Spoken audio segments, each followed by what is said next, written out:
আজকে একটা 3 BHK property আপনাদের কাছে নিয়ে এলাম।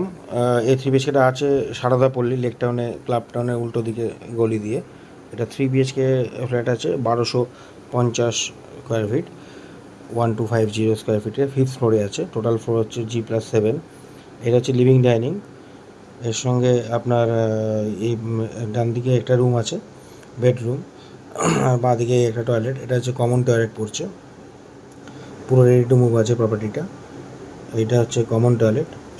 এটার সঙ্গে ডান দিকে আমরা ঢুকে যাচ্ছি, এই একটা বেডরুম, এর সঙ্গে আপনার অ্যাটাচ টয়লেট আছে, আর তার সঙ্গে ব্যালকনি, মানে এটা মাস্টার বেডরুম। এই মাস্টার বেডরুমের সঙ্গে এটা ফ্রন্ট সাইডে ফ্ল্যাট আছে, 5th ফ্লোর, মানে 6তলায়। এটা ব্যালকনিটা, আর এটা হচ্ছে অ্যাটাচ টয়লেট এর সঙ্গে।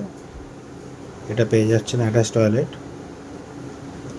পুরো রেডি টু মুভ কন্ডিশনে আছে। এইটা লিভিং ডাইনিংয়ের, আবার চলে বেরোলাম আমরা, লিভিং ডাইনিং এলাম। এটা আরেকটা বেডরুম। আমরা এই বেডরুমের সঙ্গে আপনার আরেকটা ব্যালকনি আছে, মানে দুটো ব্যালকনি, দুটো বেডরুমের সঙ্গে দুটো ব্যালকনি ফ্রন্টে। এটা ফ্রন্ট ভিউ। এবার আমরা এখান থেকে এন্টার করছি লিভিং ডাইনিংয়ের দিকে। এটা হচ্ছে লিভিং ডাইনিংয়ের মধ্যে ওপেন কিচেন আছে। এটা পুরোটাই open kitchen plus living space যেটা আছে। এটার থেকে সোজা ডান দিকে গেলে আরেকটা বেডরুম,